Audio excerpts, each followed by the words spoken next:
Oke, halo semua, balik lagi ke rekomendasi mingguan. Kita perhatiin pergerakan IHSG minggu lalu dari hari hari Selasa, Rabu, Kamis, Jumat. Cenderung lebih ke arah sideways dengan resisten IHSG sekarang berada di sini 6936. Nah, kita perhatiin apakah IHSG bakal bisa di break. Nah, menurut gua akan ada terjadi sebuah koreksi di minggu depan, tapi koreksinya koreksi yang wajar, bukan koreksi yang besar gitu. Kenapa? Karena kita melihat ini ada gap up ya, dimana gap ini sebenarnya lebih ke arah runaway gap. Kita melihat saham BBCA, ya BBCA juga kemarin gap up, bisa naik 2,5%, kemarin sempat 4%, dengan market cap sebesar ini sih sebenarnya lumayan gede gitu. Nah, jadi ada kemungkinan sebenarnya IHSG itu dalam minggu depan masih ada potensi untuk naik sedikit, terus koreksi, sampai ke mungkin sini, baru bisa break resistance, gitu. Atau bahkan support terakhir IHSG ada di level 6760, jangan sampai ini di break. Nah, kita perhatiin apa aja yang bakal terjadi minggu depan. Yang pertama, kita lihat dari kalender, ada sebuah pengumuman yaitu ini, Fed interest rate decision. Jadi apakah the Fed bakal menaikkan suku bunganya lebih tinggi lagi dan naiknya berapa? Nah, kalau menurut pendapat gue yang bakal terjadi adalah the Fed bakal naikkan lagi, ya, the Fed bakal menaikkan lagi suku bunga, tetapi akan berbeda dengan situasi bulan-bulan sebelumnya, di mana bulan-bulan sebelumnya kalau kita lihat kan, kalau kita buka, kenaikan yang terjadi adalah naiknya 75 bps, 50 bps, kemungkinan besar bulan depan atau Februari tanggal 2 minggu depan yang dinaikkan mungkin hanya sekitar 25 bps atau bahkan nggak dinaikkan sama sekali gitu. Jadi ekspektasinya adalah kalau kalian ada nonton market outlook di TikTok itu yang gue bikin sebentar, itu sebenarnya kita melihat bahwa kemungkinan besar the Fed tuh bukannya bakal naik kenceng, cuma bakal stay, bakal stagnan, atau bakal naik dengan kondisi naiknya lebih pelan. Oke, kita juga harus melihat unemployment rate apakah bakal naik atau turun. Terus juga untuk di Indonesia ada pengumuman GDP tapi hari Senin depannya. Ya, jadi masih santai. Nah, tapi biasanya ketika menjelang pengumuman GDP ini biasanya market kita cenderung bakal agak lebih slow gitu. Karena lagi menunggu hasil. Oke? Itu yang pertama. Yang kedua ada LQ45. Kalau kita melihat LQ45 baru kan akan ada adjustment ya. Ini kan ada beberapa indeks yang ada adjustment, tapi kita fokus saja pada LQ45 karena itu salah satu indeks yang paling besar. Nah, ada beberapa yang masuk. Yang pertama ada S-Hardware, Akra, ESA, terus ada SMA, Sido, dan juga Saratoga. Nah, sebenarnya kalau kita lihat S-Hardware kan dulu juga memang penghuni LQ45 ya, sekarang balik lagi, berarti memang kan kita perhatiin koreksinya S-Hardware tuh juga lumayan, sebenarnya koreksinya lumayan dalam. Kenapa bisa masuk? Karena kita perhatiin dari 1 bulan lalu, bulan Desember tuh kenaikannya udah lumayan. Maksudnya udah mulai perubahan, mau mencoba untuk berubah tren gitu. Apakah menarik? Ya, menurut gua, bagi kalian yang mau ngambil posisi di saham-saham yang masuk LQ45, lebih baik tunggu setelah ini selesai. Jadi setelah tanggal 25 Januari ini selesai kan, tanggal 31 Januari selesai, baru ngambil keputusan apakah mau masuk atau enggak. Karena kalau kejar sekarang biasa kalau ada rebalancing mau koreksi itu lumayan sadis biasanya. Nggak semua, cuma beberapa bisa terjadi. Nah, jujur aja kalau lihat dari LQ45 yang masuk, seperti misalnya SMA, Sido, Saratoga, kan sebenarnya jujur aja ini agak aneh menurut gua. Maksudnya kayak ada beberapa emiten yang sebenarnya lebih layak masuk LQ45 daripada mereka. Cuma yang nggak tahu kenapa bisa masuk ya, terutama Sido dan Saratoga. Nah, cuma ya kenapa bisa masuk ya kita nggak tahu, karena itu kan ada perhitungan sendiri dari mereka, dari bursa. Oke, jadi ada 6 yang keluar, Bevin, Era, HMSP, Mika, MNC, dan Wika. Gimana posisinya? Menurut gua 6 ini bakal menarik, tapi tunggu di waktu yang setelah adjustment, berarti sekitar 2 minggu sampai 3 minggu setelahnya. Nah, kenapa begitu? Karena kan LQ45 ini sebuah indeks. Ada beberapa fund yang hanya membeli sebuah indeks. Jadi ketika mereka beli LQ45, otomatis fund-fund tersebut bakal masuk ke SMA, Sido, Saratoga, S-Hardware, Akra, dan ESA. Makanya kalau kalian perhatiin beberapa saham ini naik semua ketika menjelang LQ45. Nah, ada juga yang bakal keluar. Yang keluar ini otomatis bakal dibuangin sama fund-fund tersebut. Nah, cuma kan balik lagi. Ketika ada yang membuang, otomatis ada yang menampung. Nah, makanya kenapa kalau kalian percaya dengan 6 emiten ini, misalnya kalau dari sini yang gue lihat menarik adalah seperti Era menarik. Seperti HMSP lumayan, tapi ya masih harga sekarang agak susah. Mika lumayan menarik. kita melihat ya kemungkinan saham-saham ini bisa melanjutkan koreksi, ada technical rebound tapi bisa ujungnya koreksi. Nah, di saat sanalah kita bisa mulai menampung. Oke. Nah, balik lagi, jadi bagaimana dengan IHSG?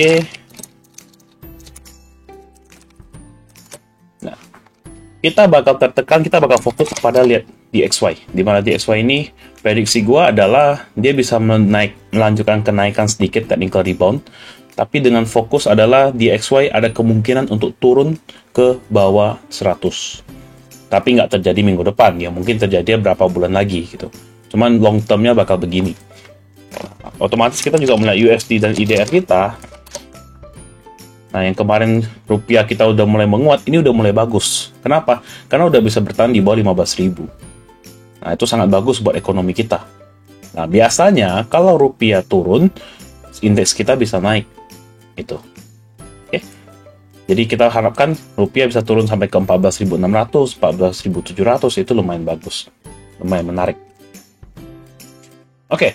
Terus kita lihat review saham minggu lalu ya. Minggu lalu ada 5 saham. Yang pertama BBKP. Oke. BBKP sendiri, cup and handle-nya masih terbentuk. Ini juga belum kebuang. So far masih menarik. Jadi ya, kalau kalian masih punya posisi, TP belum kecapai karena TP-nya kan di level 135, 143. Sedangkan high-nya kemarin 132. Belum kecapai, cuma masih menarik. Jadi untuk posisi yang mempunyai posisi, bisa di hold terlebih dahulu. Oke, so far ya kita masih hold. Yang kedua ada Indi. Nah, Indi kemarin mulai break ya sebenarnya. Atau hari Jumat kemarin kan sudah mulai break. Ya, tapi ternyata harga call turun drastis. Nah, ini mulai koreksi lagi. Cuma ada satu hal yang menarik dari saham-saham call yang gue perhatiin. Memang harga call koreksi.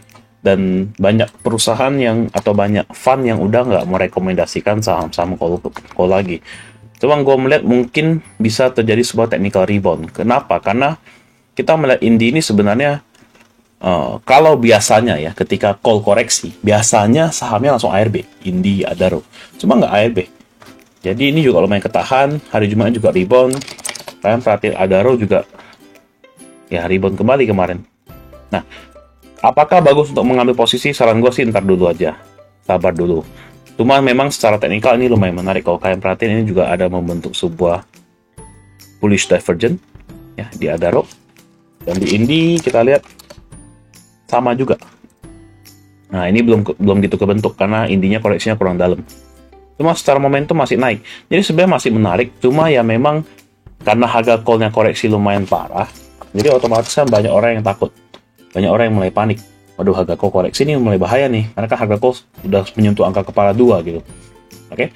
Jadi untuk saran sekarang sih mending di wait and see dan dihindari terlebih dahulu. Jadi yang kemarin posisi Indi kita CL. Yang ketiga ada Tekim.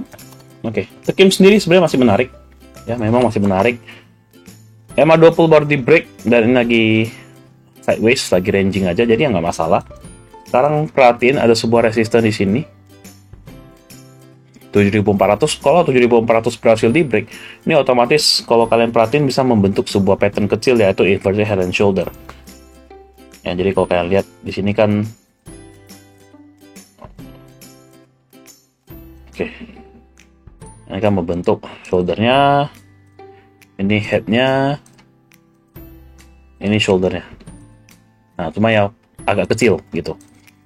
Well, overall masih menarik, jadi yang masih punya posisi masih bisa di hold juga. Yang keempat ada ADMR. Oke, ADMR sendiri jujur aja masih menarik. Cuman kalau kalian masih punya posisi, tahan dulu ya, jagain di level 1650. Kalau 1650 di break, prefer cabut dulu. Cuma untuk posisi sekarang ya lumayan masih menarik, dan harga sekarang untuk kalian entry, tunggu dia mantul di 1650. Yang punya posisi, saran gue jaga di 1650, walaupun saya lihat sudah kena. Karena kan masih sekitar 4% lebih ya masih oke. Karena kalau ADMR mau gerak kan lumayan cepet gitu. Dan terakhir ada WIRG.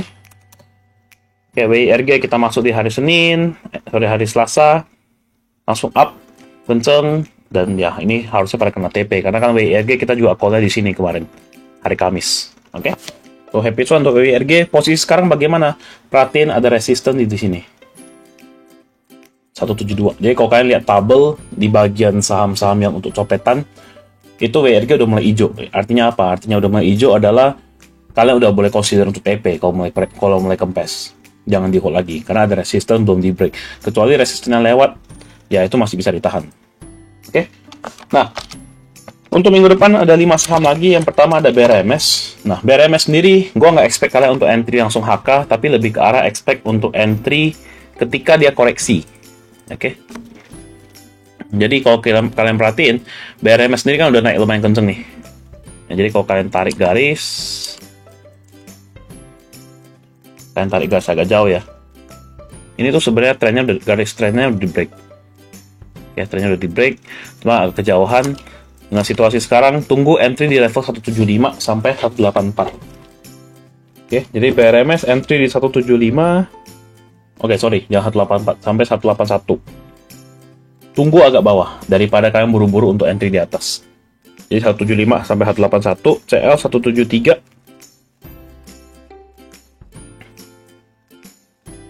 Oke, CL 173. TP1 kita insert di high kemarin 193 resistennya, dan TP2 di high selanjutnya 202. Oke, yang kedua ada saham properti kesukaan gue dari kemarin, TTRA.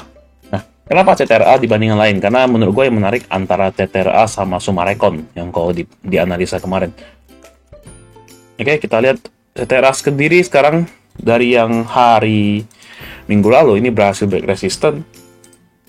Resisten tapi berhasil di break lagi ya. So far kita melihat posisi TTRA sekarang adalah menarik. Kenapa? Karena dia membentuk higher high. Resisten 965 nya baru di break. Nah, jadi apa yang harus dilakukan? Jangan sampai dia close di bawah sini.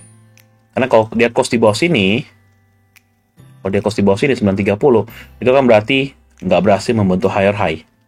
Karena kalau posisi sekarang untuk kita lihat analisa secara tren, ini kan dari low, high, higher low. Nah, kita harapin sebuah higher high sampai ke sini. Gitu. Oke, jadi kita entry CTRA di level 930 sampai dengan 970, TL di 920,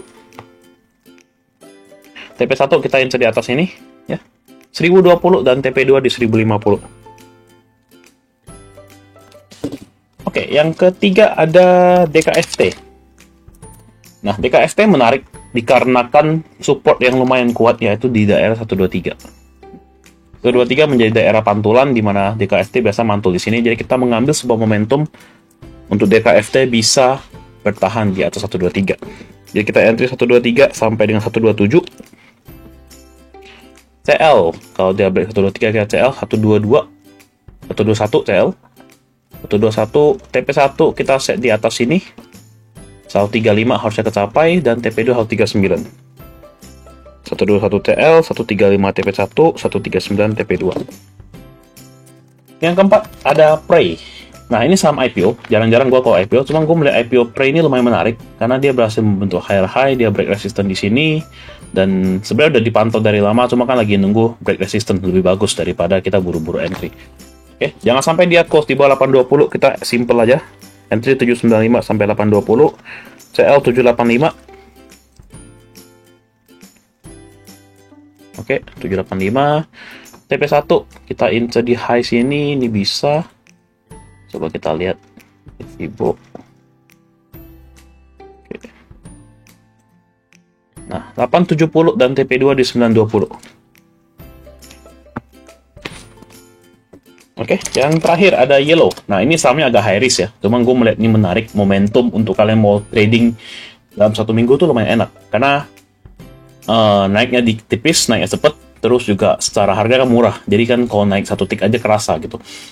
Untuk hold lama ya kurang menarik. Cuma untuk kalian mengambil kesempatan copet, menurut gue ini menarik banget. Oke, kita jaga perhatiin Yellow. Supportnya sekarang ada di level 57 ya. Supportnya Yellow. Kita entry di level 57 sampai 59. Oke, dengan CL kalau dia break 57, ya CL di 56, TP1 di 62, dan TP2 nya kita set di agak atas dikit ya, 66. Oke, kenapa Yellow? Karena kita melihat posisi Yellow tuh sebenarnya ini momentumnya naik dan harganya masih sideways, jadi lumayan menarik. Oke, jadi gitu aja untuk rekomendasi minggu depan. Semoga bisa memberikan cuan dan ya yang masih menaikkan Imlek, Happy Chinese New Year sekali lagi. Oke, thank you for watching.